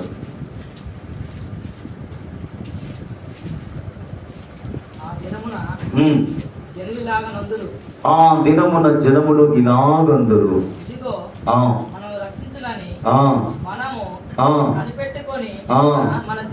మన దేవుడు యెహోవా ఈయనే. స్తోత్రం. శిలువ దగ్గర అంటారు, ఇతడు నిత్యముగా దేవుని కుమారుడని సైనికుడు చెప్పారు. దేవునికి మహిమ కలుగునుగాక. మత్తయి సువార్త 27వ అధ్యాయం 54వ వచనం చదువుతారా? మత్తయి సువార్త 27వ అధ్యాయం 54వ వచనం. మత్తయి సువార్త 27వ అధ్యాయం 54వ వచనం. శతాధిపతి ఆయనతో కూడా యేసు కావలి ఉన్నవారును ముక్కిని భయపడి నిజంగా ఈయన దేవుడు కుమారుడు. శతాధిపతి ఎవరైతే సిలువ వేశారో వాళ్ళందరూ చెప్తే ఇతడు నిజంగా దేవుని కుమారుడు. ఇవన్నీ ప్రవచనాలు ఎక్కడ నెరవేర్చబడ్డాయి తెలుసా? యెహోవా ఏర్పాటు చేసిన దినం. ఆ దినం ఏంటో తెలుసా? ఈ గుడ్ ఫ్రైడే. ఈ గుడ్ ఫ్రైడే రోజు బలి జరిగింది. ఈ గుడ్ ఫ్రైడే రోజు ముందు ఏలియా వచ్చాడు, సమస్తం చక్కబెట్టబడు. ఈ గుడ్ ఫ్రైడే ముందు ఏం జరిగింది తెలుసా? ఇతడు నిజంగా దేవుని కుమారుడు ప్రజలు చెప్పారు. ఈ గుడ్ ఫ్రైడే ముందు ఏం జరిగింది తెలుసా? గాఢాంధకారమైంది. ఇన్ని ప్రవచనాలు ఈ గుడ్ ఫ్రైడే రోజు నెరవేర్చారు. ఇది యెహోవా ఏర్పాటు చేసిన దినం. దీని అందు మనం ఏం చేయాలి? ఉత్సహించి సంతోషించి మనం అందరం కూడా, ప్రభువా నా కొరకే కదా యేసయ్య, నా కొరకే కదా ప్రభువా, నా కొరకే నీవు కలువరి శిలువలో బలియాగమైనావు, నా కొరకే నువ్వు ప్రాణత్యాగం చేశావు అయ్యా. నీవు చనిపోకపోతే, నీవు రక్తం కార్చకపోతే అయ్యా నా పాపాలు పరిహరించబడేటివి కాదు కదయ్యా. మీ రక్తము ద్వారా నా పాపాలు కడిగి, మీ రక్తము ద్వారా నాకు పాప విమోచన కలిగి, మీ రక్తం ద్వారా నన్ను నీతిమంతుడిగా చేసినందుకు ఏమిచ్చి నీ రుణాన్ని తీర్చలేసయ్యా అని మనం అందరము దేవుడి పాదాల దగ్గర కృతజ్ఞత కలిగిన వారు. దేవునికి మహిమ కలుగునుగా. ధర్మశాస్త్రము మరణ శాస్త్రము రాసిన వాడి మరణం అవశ్యమవుతేనే గాని అది రాసిన వాడి మరణ చీటి చెల్లునని ఎబ్రీలకు రాసిన పత్రికలో ఉంది కదా. దేవునికి మహిమ కలుగునుగా. మరణ శాసనం ఏదేను వనలో రాశాడు. ఈ పన్ను తిన్న దినములు నీవు నిశ్చయంగా చస్తావన్నాడు. ఆ మరణ శాసనం రాసిన దేవుడు చనిపోయాడు ఈ రోజు. దేవునికి మహిమ కలుగునుగా. హల్లెలూయా. దేవునికి స్తోత్రం. హల్లెలూయా. ఏదేను గుణములో సర్వమానవాళికి అడ్డుకున్న ఆ పాపము యేసయ్య కలువరి శిలువలో బలియాగం అవటం వలన, ఆయన రక్తము వలన మనము నీతిమంతులుగా మార్చబడ్డాం. ఆయన రక్తము వలన మనం పరిశుద్ధులుగా మార్చబడ్డాం. ఆయన రక్తము వలన మన పాపాలు కడిగివేయబడ్డాయి. దేవునికి మహిమ కలుగును. ఆయన రక్తంలో కడగబడ్డాం, పాపాలన్నీ కడిగి వేసుకున్నాం. యేసయ్య కోసం బతుకుతున్నాం మనం. యేసయ్య కోసం బ్రతుకుతున్నామంటారా? ఒక్కసారి పరిశీలన చేసుకుంటే మన మనసు ఎన్నో లోపాలు మనలో ఎత్తి చూపిస్తుంది. యేసయ్య రక్తములో కడగబడ్డ మనం ఎన్నో లోపాలు మన మనసు మనతో మాట్లాడు. దేవునికి మహిమ కలుగునుగాక. హల్లెలూయా. దేవునికి స్తోత్రం. హల్లెలూయా. ఈరోజు దేవుని సేవకుడిగా 2 మాటలు చెప్తాను. నిషేధించబడిన రాయి ఎవరో నీకు తెలిసింది. ఆ రాయి, ఆ బండ క్రీస్తు అని మనకు తెలిసింది. యెహోవా ఏర్పాటు చేసిన దినం ఒకటి నియమించాడు. ఆ దినమేంటిదో మనకు తెలిసింది. ఆ దినములో ఏం జరుగుతుందో పాత నిబంధనలో ఉన్న ప్రవక్తలకు చెప్పాడు. అవే ప్రవచనాలన్నీ కూడా నూతన నిబంధనలో యేసయ్య కలువరి శిలువలో చనిపోయినప్పుడు అవన్నీ ప్రవచనాలు నెరవేర్చబడ్డాయి. ఇంత సత్యం తెలుసుకున్న నువ్వు, ఇంత లోతైన అనుభవంలో ఉన్న నువ్వు ఆత్మీయంగా ఎంత స్టాండర్డ్లో ఉన్నావు? అసలు నీ భక్తికి నీ స్టాండర్డ్కి అసలు సంబంధం ఉందా? నువ్వు ఇంత లోతైన ఆత్మీయతలో ఉండి నువ్వు ఇసుక మీద కట్టుకున్నట్టు పైపైన భక్తి కట్టుకుంటున్నావు, ఒకరోజు కూలిపోతావు. నువ్వు బండ మీద కట్టుకుంటే స్థిరంగా ఉంటావు. నువ్వు ఇసుక మీద కట్టుకున్న రోజు వాన వస్తుంది, వరద వస్తుంది. బండ మీద కట్టబడని ఇల్లు కానీ, భక్తి కానీ, కుటుంబం కానీ వెళ్ళిపోతుంది. దేవుని సేవకుడిగా నేను చెప్తాను, ఈ గుడ్ ఫ్రైడే రోజు నువ్వు వెండి బంగారములు సంపాదించుకోవడానికి కాదు, యేసయ్య ఊరి అవతల గవని మీద, గవనిలో అందరి ఎదుట వస్త్రహీనుడై హీనమైన చావు చనిపోయింది ఈ లోకంలో బతకటానికి కాదు, ఆగినతో యుగ యుగములను బతకటానికి. అంత బలియాగమైన మనం ఏం చేస్తున్నామంటే యేసయ్యతో ఇక్కడ చూసుకుంటున్నాం. ఈ మైండ్ సెట్ ఉంటే చంపేయండి వాటిని, ఈ మైండ్ సెట్ ఉంటే తీసివేయండి వాటిని. యేసయ్య అంత ఒక దినం, అది ఉగ్రత దినం, అది బలి, దేవుడే బలి అయింది. ఇక్కడ నువ్వు బతకటానికి కాదు, దేవునితో యుగ యుగములు ఉండటానికి ఇంత ప్రణాళిక చేస్తే నువ్వు ఏం చేస్తున్నావు తెలుసా? మనం ఏం చేస్తున్నావు తెలుసా? అల్పమైన వాటి కొరకు ఆ దేవుని విశ్వ ప్రణాళికలోకి నువ్వు దూరం వెళ్ళిపోతావు. జాగ్రత్త. ఒక మాట చెప్పనా, ప్రేరేపించబడి చెప్తున్నాను. హెబ్రీయులకు రాసిన పత్రిక 6వ అధ్యాయము 4వ వచనం చూసి చదువుతారా? హెబ్రీయులకు రాసిన పత్రిక 6వ అధ్యాయము 4వ వచనం నుంచి వినాలి చక్కగా. ఒకసారి వెలిగించబడి, అందరూ వినాలి. ఒక్కసారి వెలిగించబడి పరలోక సంబంధమైన వరమును రుచి చూచి పరిశుద్ధాత్మలో పాలివారై దేవుని దివ్యవాక్యమును రాబో యుగ సంబంధమైన శక్తుల ప్రభావమును అనుభవించిన తర్వాత తప్పిపోయిన వారు తమ విషయంలో దేవుని కుమారుని మరలా సిలువ వేయుచున్నారు. చదవాలి. బాహాటముగా ఆయనను అవమానిస్తున్నారు కనుక మారు మనసు పొందినట్లు అట్టి వారిని మరలా నూతన పరచుట అసాధ్యము. మీకు ఏమర్థమైంది? సత్యమును గూర్చిన అనుభవ జ్ఞానం పొందాం, దేవుడి గురించి అన్ని తెలుసుకున్నాం. దేవుడు అంటే నీకు టోటల్గా తెలుసు. టోటల్గా దేవుడు అంటే తెలిసి కూడా నువ్వు తప్పు చేస్తున్నావు అంటే నువ్వు బాహాటంగా దేవుని సిలువేస్తావు. ఇంత తెలిసి కూడా నువ్వు రాంగ్ స్టెప్ వేసి తప్పు చేస్తున్నావు అంటే బాహాటంగా యేసయ్యను నువ్వు సిలువ వేసినట్టు. నేనైనా మీరైనా ఎవరమైనా ఇంత సత్యము తెలుసుకొని, దేవుడి దివ్యవాక్యము అన్నీ తెలుసుకొని, దేవుడి ప్రణాళిక అంతా తెలుసుకొని నువ్వు తప్పు చేస్తున్నావంటే నువ్వు దేవుణ్ణి బాహాటంగా సిలువ వేస్తున్నావు. అట్లా వేస్తే నిన్ను మార్చటం దేవుడి వల్ల కూడా కాదంటున్నాడు. నీకు నువ్వు ఫీల్ అవ్వచ్చు, నేను భక్తి చేస్తున్నా, కానీ దేవుడి దృష్టిలో మనం యాక్సెప్టబుల్గా ఉన్నామా?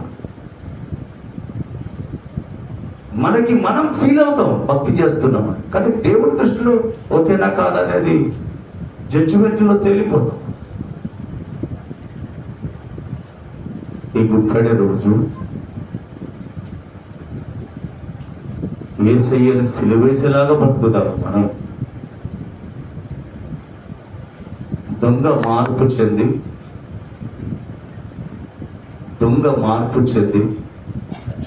తన పద్ధతిని బతుకును మార్చుకొని పరదేశంలో స్థానం కొట్టించినట్టు బతుకుదామా? రేపు ఏం జరుగుతుందో తెలియదు, రేపటికి రూపం లేదు, రేపు ఏం జరుగుతుందో ఎవరి చేతిలో ఏం లేదు.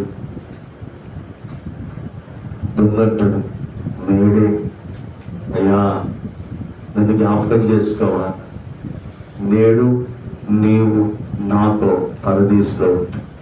ఈ గుడ్ ఫ్రైడే రోజు నీ తీర్మానం కోసం దేవుడు చూస్తాను. నీ భక్తి కాదు, నీ భక్తి అవసరం లేదు మనకి. నీ తీర్మానం ఏంటిది అనేది దేవుడు కాదు. ఈ గుడ్ ఫ్రైడే రోజు నువ్వు దేవునితో ఎలా బతుకుదాం అనుకుంటున్నావు? దేవునితో నీకున్న సంబంధం ఎలా ఉంది? దేవుడికి ఇంకా నువ్వు ఏం చేద్దాం అనుకుంటున్నావు? దేవుడి కోసం నువ్వు ఎలా రోషంగా బతుకుదాం అనుకుంటున్నావు అనేది దేవుడు ఆ సిలువలో మన నుండి కోరుకునేది అదే. దయచేసి ఈ గుడ్ ఫ్రైడే రోజు, ఈ శుభ శుక్రవారం రోజు ఇంత తేటగా పరిశుద్ధాత్ముడు నీతో నాతో మాట్లాడిన నీ జీవితాన్ని దేవుడి చేతిలో పెట్టుకోకపోతే నేను చెప్తున్నాను, అన్ని రోజులు ఒకలాగా, అన్ని రోజులు నువ్వు అనుకున్నాం తీసిపెట్టు. ప్రభు రాకడెప్పుడో మన పోకడెప్పుడో తెలియదు. యుద్ధాలు, యుద్ధ సంవత్సరాలు, అన్ని యుద్ధాలు జరుగుతాయి. యేసు క్రీస్తు రావటానికి, సంఘం ఎత్తబడటానికి సమయం ఆసన్నమే.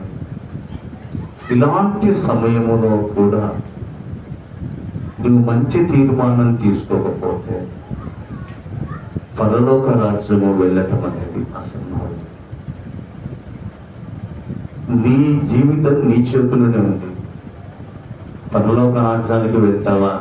చచ్చిపోయినాక రాజవుడు రెండేవుడు ఇక్కడ ఉంటే చాలా అనుకుంటావో నీ ఇష్టం. ఆలోచించుకోండి. ఆత్మ సంబంధమైన విషయాల మీద ఆసక్తి కలిగి ఉండండి. దివారాత్రులు ప్రార్థనలో ఉండండి. పరిశుద్ధ జీవితాలు జీవించండి. పవిత్రంగా బతకండి. మనం అందరం పవిత్రంగా బతుకుదాం. ఎంత సమయం దొరుకుతుంది అంత సమయం దేవుడితో గడుపుదాం. దేవుడి పాదాల దగ్గర ఉన్నాం. దేవుని కృప కొరకు కనిపెట్టుకున్నాం. దేవుడే మనందరూ కూడా దీవించి ఆశీర్వదిస్తాడు. దయచేసి అందరం కూడా మోకరించి ప్రార్థనలో ఉందాం. కొద్ది నిమిషాలు ప్రార్థనలో ఉందాం. దయచేసి ఎప్పుడు కూడా